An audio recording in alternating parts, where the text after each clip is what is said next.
Gogo, kids, come over here. I'm gonna show you how to turn that yummy pancake and the phone in your hand into a super cute animation. Hello, my little artists. How are you doing? I'm Zizi, this is my studio, and this is Gogo, my hungry, magical assistant. All right, to get started, what do we need? A pancake or any snack you have right now. A toy. I chose this little rabbit. You can find the tutorial on how to make it in this video. A smartphone and a tripod to keep our shots steady. Ready? Let's go. First, set your tripod on the table and mount your phone. Now, I'm using the Stop Motion Studio app because it plays the photos back to back automatically, and there's a full tutorial for the app in this video too.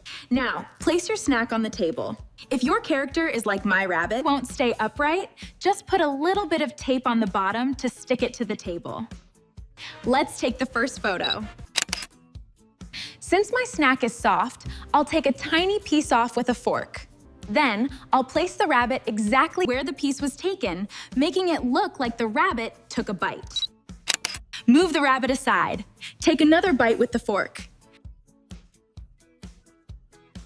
Put the rabbit back and snap. Now, take another photo.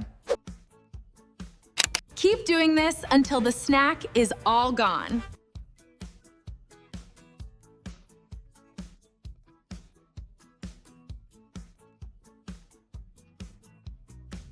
And here is the final frame.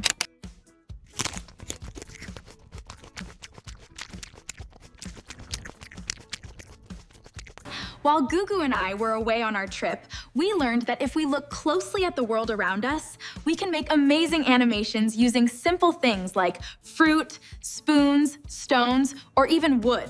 In the next episode, I'll show you how to give an apple its own personality and create a talking apple. If you enjoyed this video, give us a like, subscribe to the channel, and hit that bell icon so you don't miss anything. See you next time. Bye.